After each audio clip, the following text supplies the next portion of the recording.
कहानी रूपकुंड झील की। नर कंकालों से भरा है पानी, होती है कई रहस्यमय घटनाएं। सोचिए आप पहाड़ों के बीच किसी सुंदर झील घूमने के लिए गए हैं और अचानक आपको वहां पर कई सारे नर कंकाल दिख जाएं तो क्या करेंगे आप। हिमालय की रूपकुंड झील की कहानी कुछ ऐसी ही है। साल 1942 में यहाँ पर ब्रिटिश के फॉरेस्ट गार्ड को सैकड़ों नर कंकाल मिले थे। इस दौरान झील पूरी तरह मानवों के कंकाल और हड्डियों से भरी थी।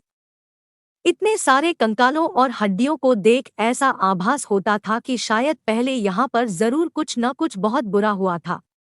शुरुआत में इसे देख कई लोगों ने यह कयास लगाया कि हो न हो यह सभी नर कंकाल जापानी सैनिकों के होंगे, जो द्वितीय विश्व युद्ध के दौरान भारत में ब्रिटेन पर आक्रमण करने के लिए हिमालय के रास्ते घुसते वक्त मर गए होंगे।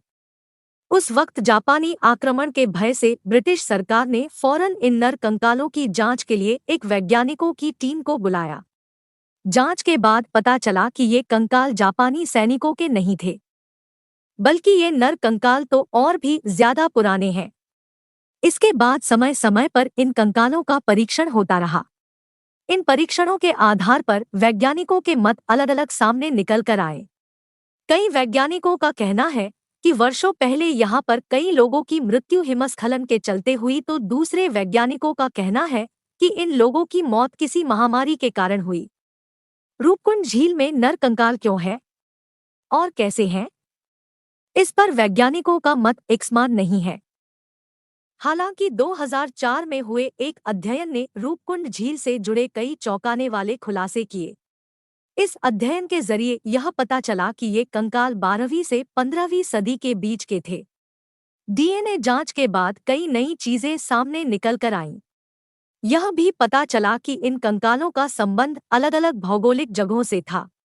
अंत में वैज्ञानिकों ने बताया कि काफी समय पहले इन लोगों की मृत्यु किसी भारी गेंद जैसे आकार की चीजों का सिर पे गिरने से हुई थी। आपको जानकर आश्चर्य होगा कि हिमालय पर्वत पर रहने वाली महिलाओं के एक प्रसिद्ध लोकगीत में एक माता का वर्णन आता है।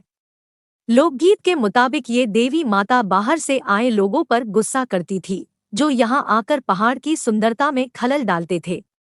इसी गुस्से में उन्होंने भारी भरकम ओलों की बारिश करवाई, जिसके कारण कई लोगों की जानें गई थी।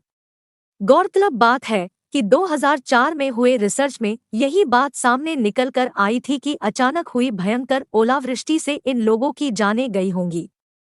वहीं आज भी इस रूपकुंड झील के कई रहस्य झील के भीतर ही दफन है। झील में प्रवेश करने पर सख्त प्रतिबंध है। लोगों का कहना है कि यहाँ पर अक्सर कई सारी रहस्यमय घटनाएं होती है।